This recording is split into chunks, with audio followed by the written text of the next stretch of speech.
Hey, and welcome to Foster Talk with Dr. John live this Tuesday night, July 5th, 8 to 8:30 p.m. Eastern Time. So glad you joined us. Think of this as your foster parents support group. First of all, I want to say happy Independence Day, happy 4th of July. I hope that you had a safe and fantastic 4th of July, Independence Day, with your friends and with your family members. What a blessing it is to live in a country where we have these freedoms, where people died so many years ago to give us those freedoms. So, happy 4th of July, and welcome to Foster Talk with Dr. John. I'm your host, Dr. John DeGarmo, founder and director of the Foster Care Institute. And for the next 30 minutes, next Thursday, 30 minutes, we're going to be your support group. I often tell people, if you don't know my story, I'm a foster parent myself of over 60 plus kids who've come through my home, adopted 60 plus children. Of course, I'm the founder and director of the Foster Care Institute. I work with agencies across the nation and globe in a number of ways. And I often tell agencies and foster parents this: no one really understands a foster parent unless it's another foster parent. Our friends, our family members, they really truly don't appreciate or understand what we go through, the unique challenges that we go through as a foster parent. It's a very different, unique type of lifestyle. And notice the word I use there, lifestyle. It truly is a lifestyle that no one really appreciates, no one really understands unless you've actually lived it, walked in our shoes. So again, think of it as your personal support group. So for the next 30 minutes, we're going to be answering your questions right here live. Your foster parent, adoption, kinship, parenting questions, whatever it might be, we'll be answering these questions. So we have three rules. If you've never joined us before, welcome. If you're returning back, so glad to have you. I see here we have Matthew here tonight. I see that we have Nicole. Hey, Nicole. So glad you're here this tonight. Amy's here, and Linda. Hey, Linda. So glad you're here. Daniel's here tonight as well. So three rules. Rule number one is this: no questions off limits. Again, foster parent, adoption, kinship, parenting in general. Hey, Lainey. So glad you're here this tonight. Doesn't matter what it is. You want to ask some of my questions about my experience as foster parent. You want to talk about some of the books, some of the things I'm coming up. The big premiere foster care movie premiere this Sunday that I'll be speaking at in Florida at a film festival, whatever it might be. Get those fingers flying. Ask anything you want. Rule number two, since this is a unique lifestyle that we experience as foster parents, right? I want you to go ahead and tag other foster parents that you know that might need some help. Hey, Teresa, glad you're here tonight. Let them know that you're here and they can join us as well, because maybe they're struggling. Maybe they need a little bit of help themselves, right? Okay, and rule number three, my favorite rule. I know a lot of you like this rule. I know a lot of you really like this rule. If somebody asks a question tonight, if somebody makes a statement tonight, you think, hey, Dr. John, wait a minute. I've been there. I've done that. I can answer that question. Hey, we want to hear from you. We want to learn how you did it. One of the things it's been great for me as a foster parent and as director of the Foster Care Institute is when I travel the nation. And lately, I've been in Florida, Texas, Alabama, Colorado, Arkansas. When I travel the nation, working with the agencies, working with foster, and listen to other foster parents. I get to talk with them, and sometimes they share their concerns with me. Sometimes I answer questions, but whatever it might be, it's really a learning experience for me. I'm learning from them. So again, if you are struggling with something tonight, this is your opportunity to get the help that you need. Right? So get those fingers flying. Whatever you might need help with tonight, whatever you're struggling with tonight, we are here to answer your questions. All right, we had a question earlier today from Daniel. Daniel wants to know, what do I do if a child who is struggling to form some type of attachment with me? Daniel, appreciate you asking. Thank you for joining Foster Talk with Dr. John. So, children, when they're first placed in foster care, we need to remember this, Daniel. We need to remember that most likely these children are very, very scared.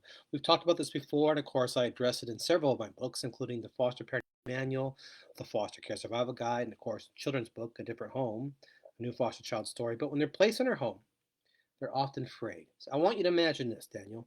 Imagine a child has been removed from their home, taken from their birth mother, their birth father, sometimes their siblings, right? Taken from their house, their home, their stuffed animals, their pets, their toys, everything they know, including their siblings, their grandparents, aunts, uncles, cousins, teachers, schoolmates, sometimes church, whatever it might be. Everything they know, sometimes without any explanation that they understand, and placed into a strange home with strange people. What do? But many times they will ask these questions. Why am I here? When do I go home? When do I see my mommy again? Is it my fault? Did I do something wrong? Does somebody not love me? And they struggle. And in my house, they've cried themselves to sleep so many times. Perhaps it's happened to you, Daniel. So they, they're, of course they're scared, and they have been removed from their norm. Now, however traumatic, however abusive, however neglectful it may have been, that's their norm. In your home, Daniel, my home, Daniel, we can provide all of the support services, all of the help, all of the, hey, Danielle, so glad you're here this night, Danielle, all of the um, stability and safety and unconditional love. But at the end of the day, we're not their parents, right? Our norms are not their norms. Our rules are not their rules. Our family, however stable it might be, is not their family. So they're going to have issues of trust, right? They're going to have issues of trust and attachment. And that, for some children, may take a very long time. It's something that we certainly can't force upon a child. We can't force attachment. We can't force trust upon a child. Hey, Michael, glad you're here this tonight. Michael, so glad you're here this tonight. So it takes time for the child to learn that I'm going to be okay. It's going to take time for them to learn that maybe these people I'm living with, maybe they're not going to hurt me. Maybe I'm going to be okay.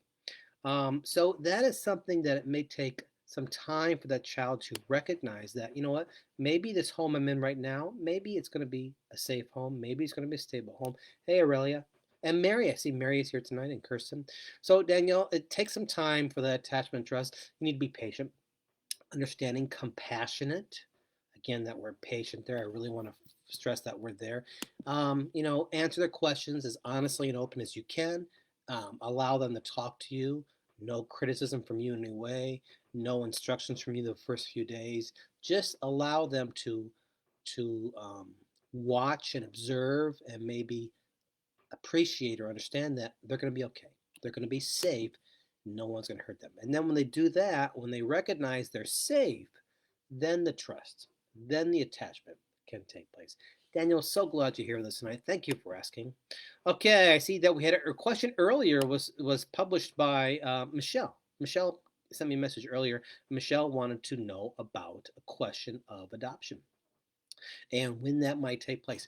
Michelle, so glad you're here. Hey, before we go any further, this is Foster Talk with Dr. John. I'm your host, Dr. John DeGarmo, your live support group. Go ahead and answer, put in your questions there, whatever you're struggling with tonight, whatever you need help with. And before I get to Michelle's question, let me tell you this.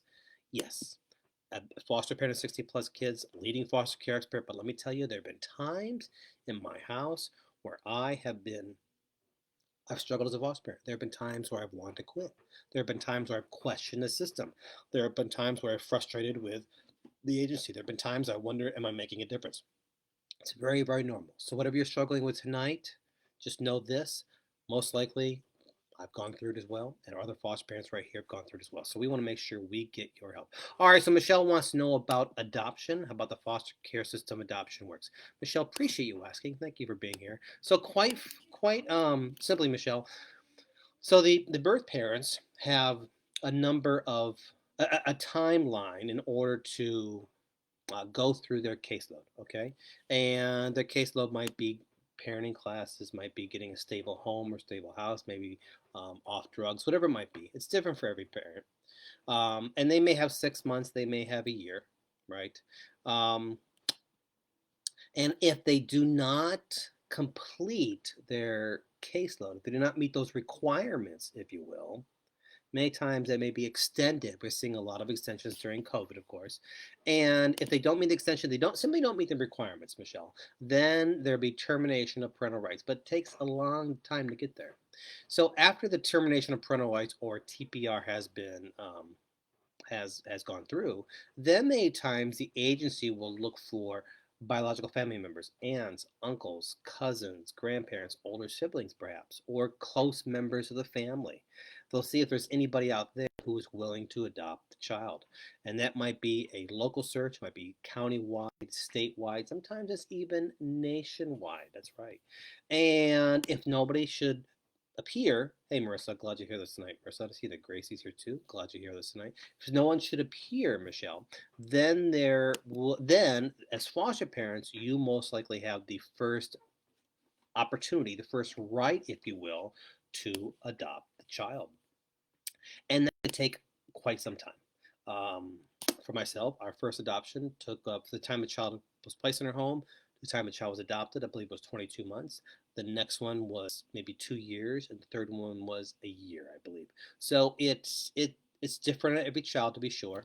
Um, so I appreciate it. All right, I'm going to say thank you, Michelle, for posting a question. Thank you, Daniel, for your question. All right. Hey, this is Foster Talk with Dr. John. I'm your host, Dr. John DeGarmo. I'll be in Florida this Sunday at a film festival, and they're going to be premiering the movie The Last Teardrop about Bobby Wilson, who was in foster care. He is the son of Jackie Wilson, if you know your Motown songs, and Jackie Wilson. Higher and Higher is a great song he did. So Bobby Wilson was in foster care. There's a great documentary about it. Actually, it'll be in the documentary as well. And they're premiering it at a film festival in Orlando, Florida this coming Sunday. Can't wait to share more information with you about that movie. All right, this is Foster Talk with Dr. John. I'm your host, Dr. John DeGarmo. What do you need help with tonight? This is your opportunity to get the help that you need, to find the help, the questions that you need as you care for children in foster care. And quite simply, foster parenting it's tough. It's difficult. It's unlike anything I've ever done. The most challenging thing I've done, at the same time, the most rewarding thing I've done. And I hope that you feel the same way, the most rewarding thing you have done as well.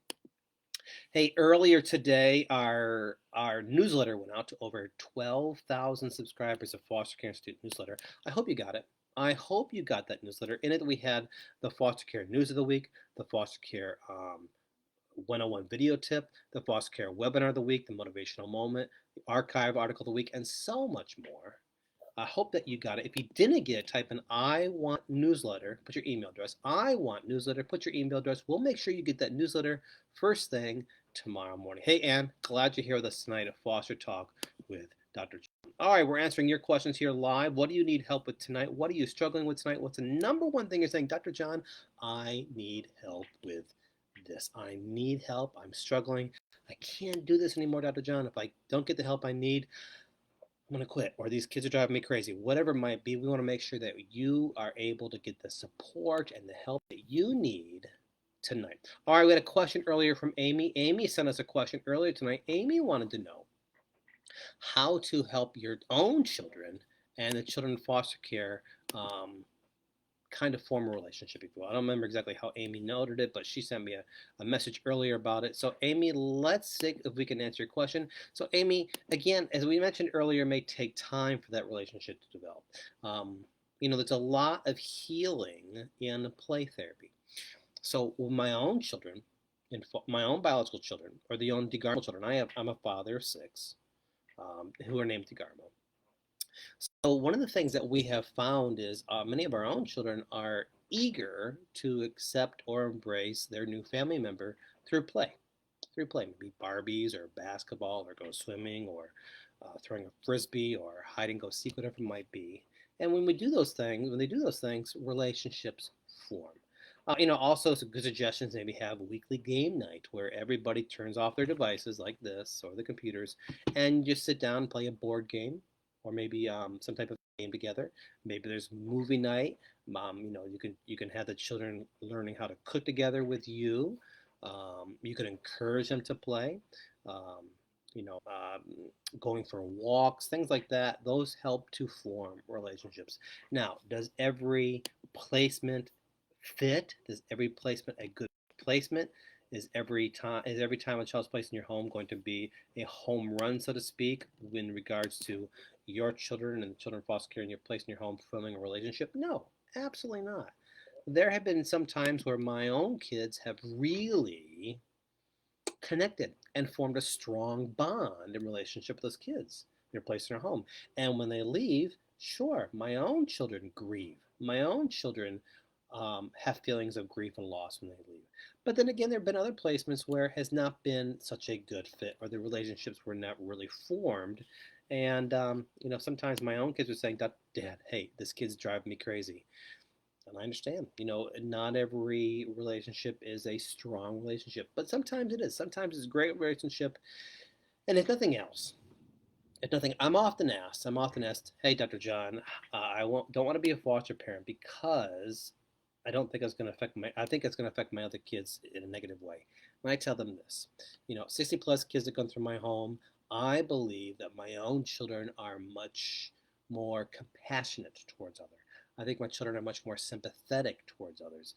I think my children have a much better understanding of what other children their age might go through in regards to neglect, abandonment, abuse, bullying, if you will. Now, maybe none of my kids will be a foster parent. Maybe some, maybe none of them will be foster parents in the future. But I also believe this: every one of my kids is going to live a life of serving others in some way. Because I have seen that my children are much more compassionate than their others. They stick up for bullying. They're quick to volunteer and help others, and that's been a wonderful thing to watch. And I think it goes back to our time as foster parents to all these children. We averaged for a long time. We averaged over about 9 kids in our house at the same time. And sure, it was tough, but again, I think my children are going to learn. They've learned how to help others. I think they're going to carry that with them that through the rest of their life. All right. So, Amy, I appreciate you helping. Again, sometimes it takes time for that relationship to form. Sometimes it's not the perfect fit, but I also believe, Amy, that your own children are going to benefit from being part of a foster family. And who knows, maybe those relationships will be for life. It's hard to say. Hey, Amy, I really appreciate you asking that. Thank you for putting that question earlier. Hopefully that answered your question.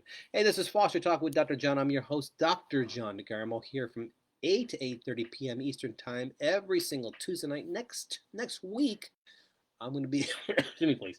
I'm going to be overseas. I can tell you where. A couple years ago, I went to Africa. I didn't tell you where until I got on the plane. So, but I'll let you know next week on my social media sites and in my newsletter, okay? So we're not going to be here live next Tuesday night. We're going to be doing it next Monday night. So next Monday night from 8 to 8:30 right here live, we'll be answering your questions during Foster Talk with Dr. John. All right.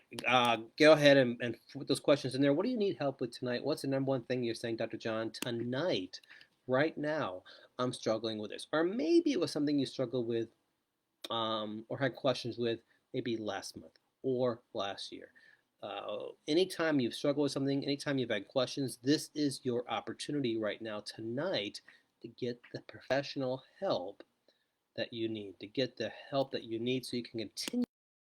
Because you know what? Sometimes our friends and family members, those closest to us, they may have some type of understanding about what we do, but they really truly don't appreciate the day to day, 24-hour challenges that it comes to having children placed in our home who are filled with issues of attachment, who are filled with issues of trust, who may have anger management issues or behavioral issues, or have suffered tremendous trauma, or have issues of abandonment, or eating disorders, sleeping disorders, reactive attachment disorder, whatever it might be, disinhibited social engagement disorder, whatever it might be. They really may not appreciate what it's like caring for those children 24 hours a day in our homes. That's why it's so important that we as foster parents come together and support each other. Lift.